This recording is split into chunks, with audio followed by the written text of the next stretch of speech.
Hello friends and welcome back to our channel. Today we will be discussing about the service available on AWS which is called as the database migration service.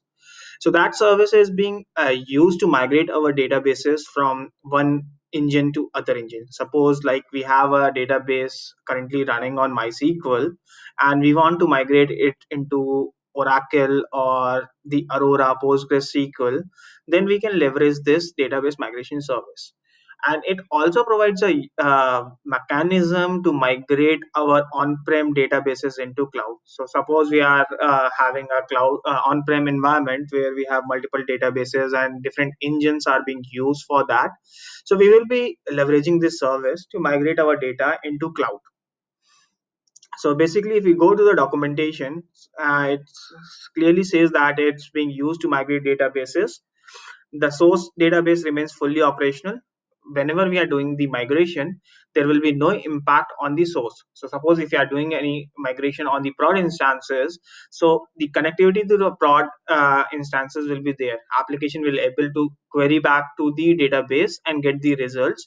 There will be no downtime using this service.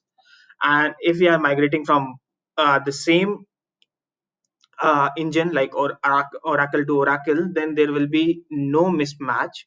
But if in case if you are migrating from Postgres or MySQL to some other databases on cloud, then there will be some limitations which we have to address it. So for that limitation, what we need to do is we need to download a tool called as schema conversion tool. So this is the AWS schema conversion tool. So this tool will let us know that the on-prem or the source database that is migrating to the target database, what all constraints will be there. If like particular data type is supported in MySQL and that data type is not there, so it will let you know that these data types will not be available and the secondary data type will be used in case if you are going for the migration.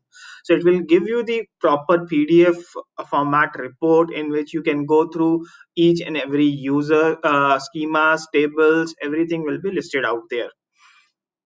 Also, it will this tool will require a connectivity to the source database. So make sure that from the instance or from the location from where you are running this tool should have a connectivity back to the source database.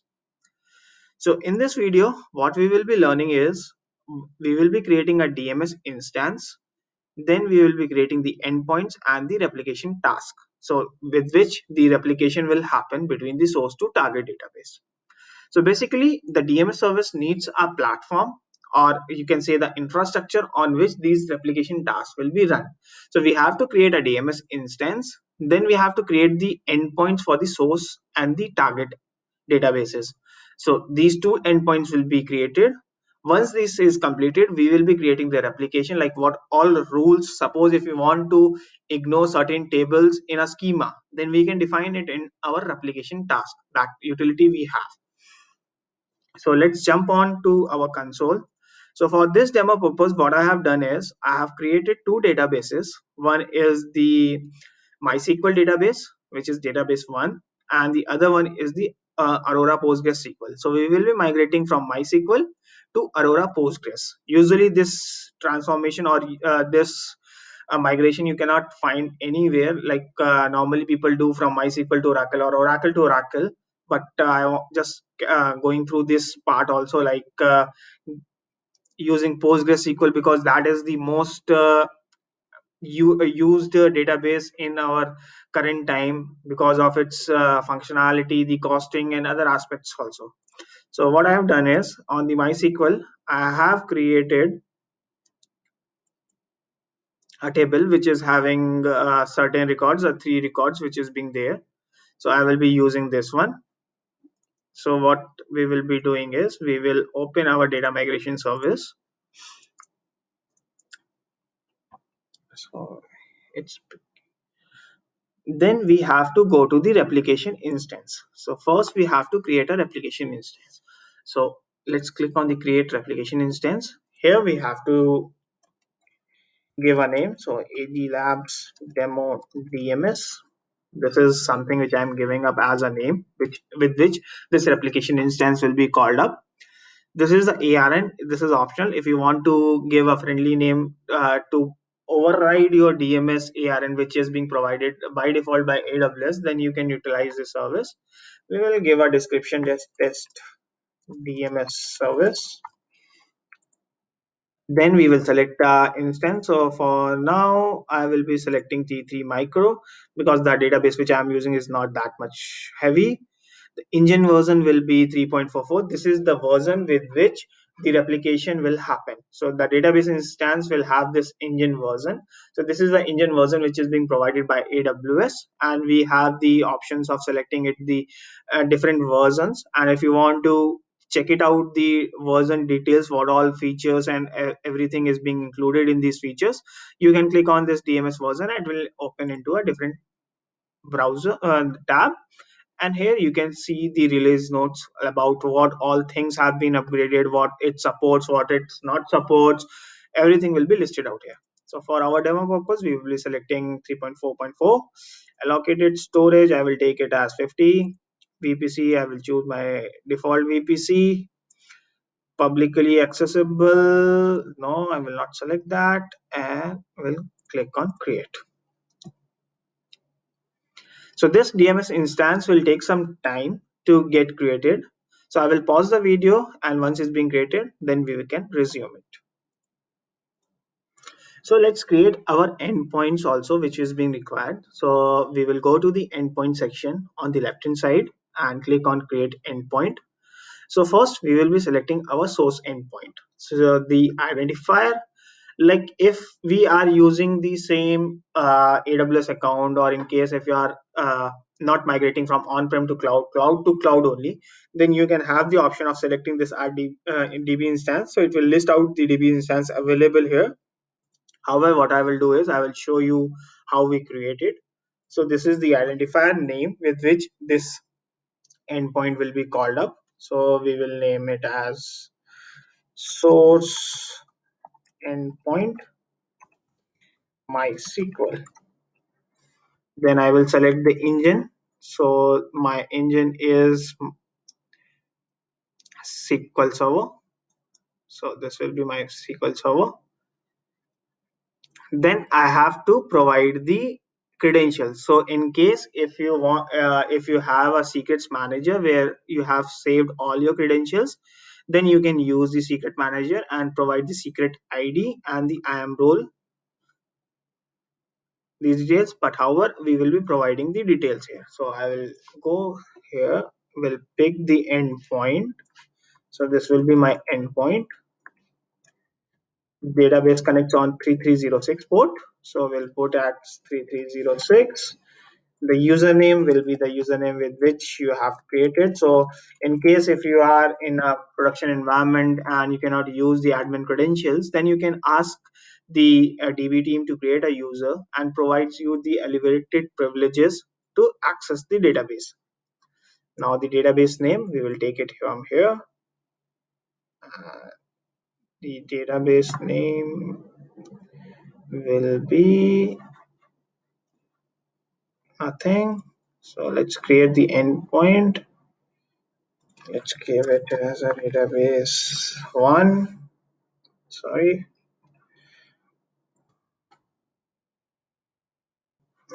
Now this endpoint is being created. So let's create the target endpoint also. So the target endpoint, we will use this feature. So database one. This is all the informations is being auto populated. I have this. We'll choose this one. Give the password. The database name, I will take it from here.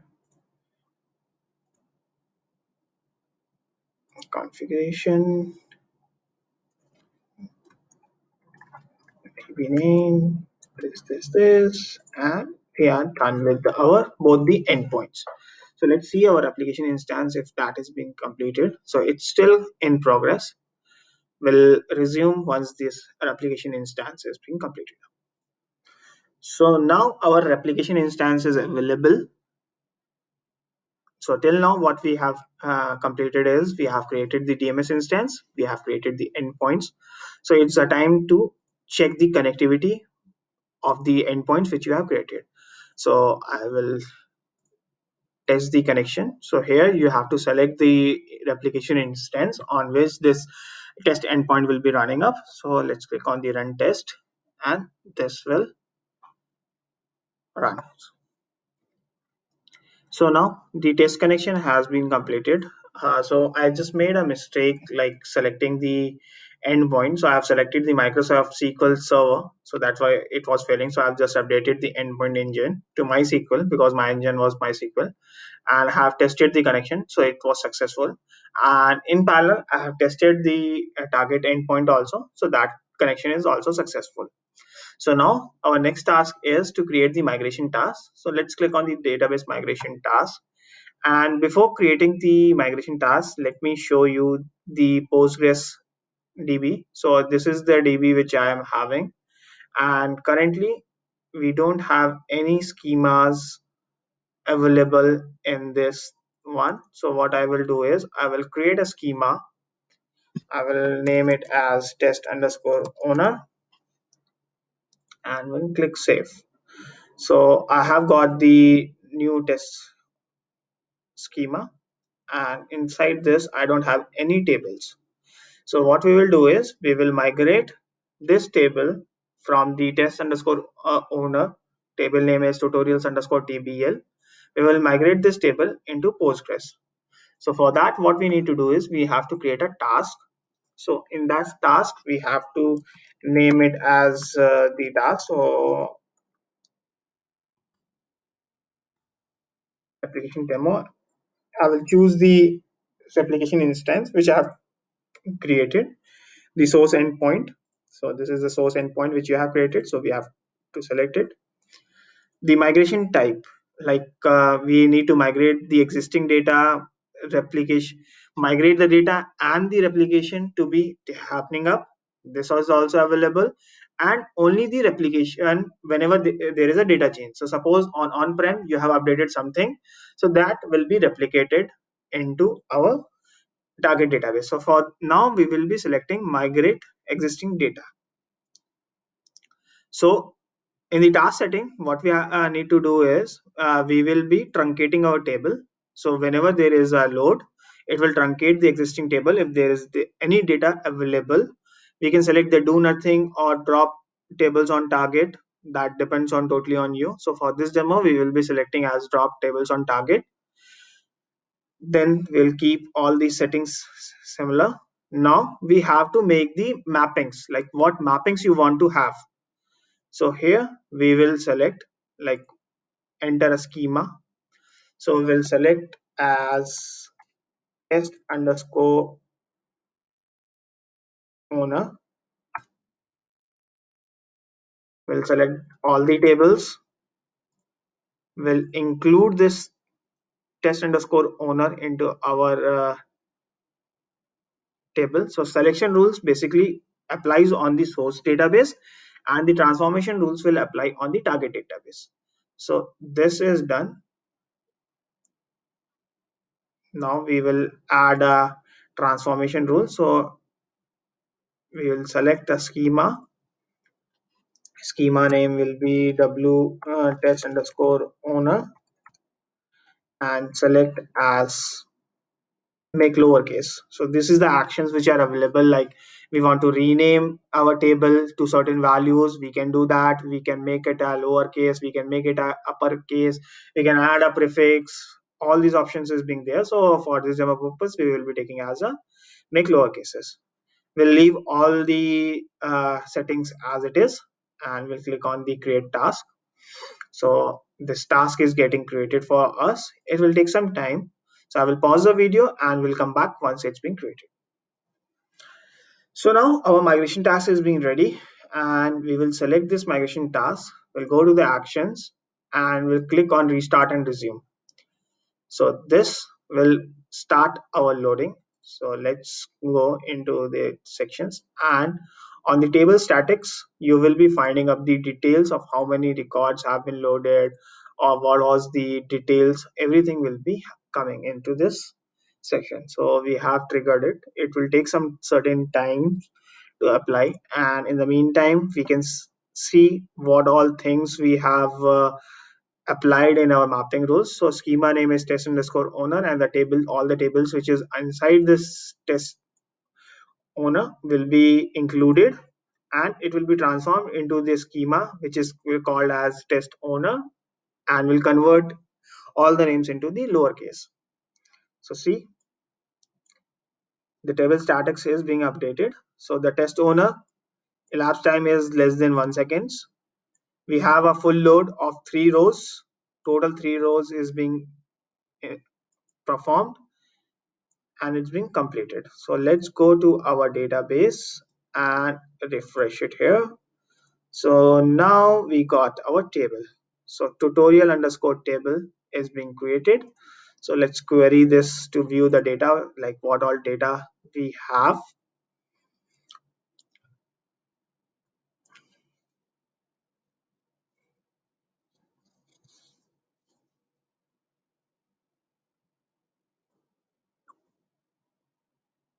Hmm, the application got hanged up, so please bear with me till the time it's been getting.